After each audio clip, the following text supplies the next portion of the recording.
Le graphique suivant représente l'enregistrement du son produit par un diapason. On y lit l'amplitude du son en fonction du temps. Lisons les questions. Premièrement, déterminer la note jouée par le diapason. Pour cela, on fournit la fréquence en Hertz de différentes notes. Deuxième question, calculer la longueur d'onde de l'onde sonore produite par le diapason. Pour cela, on considère que la célérité de l'onde notée V-son est de 340 mètres par seconde. Afin de vous guider un peu si nécessaire, voici les étapes intermédiaires de résolution pour la première question. Commencez par déterminer la valeur d'une période à l'aide du graphique. Calculez ensuite la fréquence, puis vous pourrez en déduire la note jouée. Ceux pour qui ces notions sont floues, n'hésitez pas à revoir la vidéo d'explication, puis revenez sur cet exercice. Maintenant que tout le monde est prêt et que le graphique est agrandi, mettez la vidéo sur pause et essayez de le résoudre vous-même. Passons à la résolution de la première question. Pour calculer la période, il faut identifier un motif élémentaire. Sur cet enregistrement, on observe une courbe sinusoïdale. Je vous conseille donc de repérer la partie de cette courbe située entre deux maxima consécutifs. On voit bien qu'en répétant ce morceau, il se superpose au graphique existant et on peut ainsi reproduire toute la courbe. Pour calculer la période notée T majuscule le plus précisément possible, nous allons prendre plusieurs motifs. Ici 4.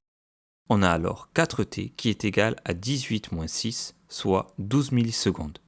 Pour obtenir la valeur d'une seule période, on divise le résultat par 4 et on trouve T égale à 3 millisecondes, soit 3 fois 10 exposant moins 3 secondes.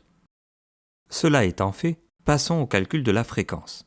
Pour cela, on utilise la formule F égale 1 sur T.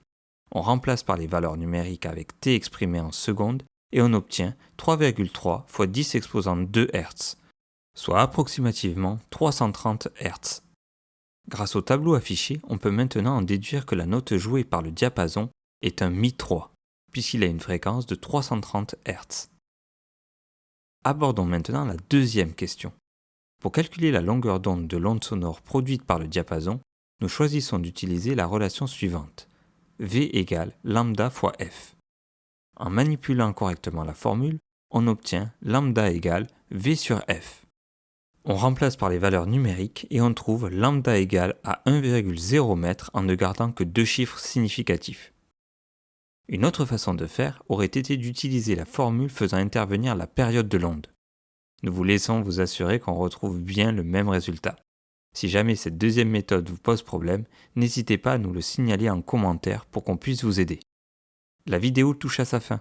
J'espère qu'elle vous aura aidé. À bientôt!